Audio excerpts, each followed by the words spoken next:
hello लोगोफोर दिनैनि बे गोदान मोनसे भिडिअनि गेजेरजों नोंथांमोनखौ गासैखौबो बराय हरबाय लोगोफोर दायो आं नोंथांमोननि सेराव लानानै फैदों गोदानै मोनसे अफिशियेल बड' मिउजिक भिडिअनि सायाव आपडेट लानानै ओमफ्राय लोगोफोर नोंथांमोना बे अफिशियेल बड' मिउजिक भिडिअनि सायाव आबुङै मिथिनो थाखाय भिडिअखौ स्किप खालामाजासे जोबजासे नायलांबाय थायोब्लानो जाबाय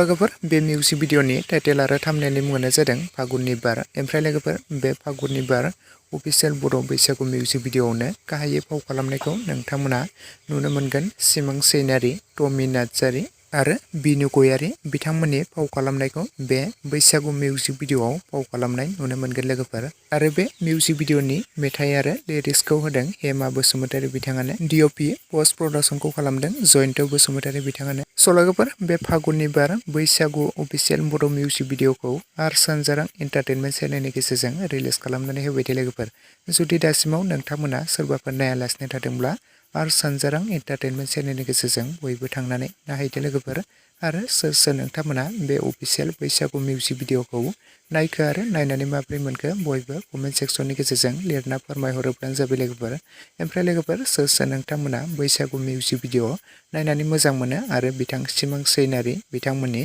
फाव खालामनाय मिउजिक भिडिअफोरखौ नायनो मोजां मोनो बेखौबो कमेन्ट सेक्सननि गेजेरजों लिरना फोरमायहरोब्लानो जाबाय लोगोफोर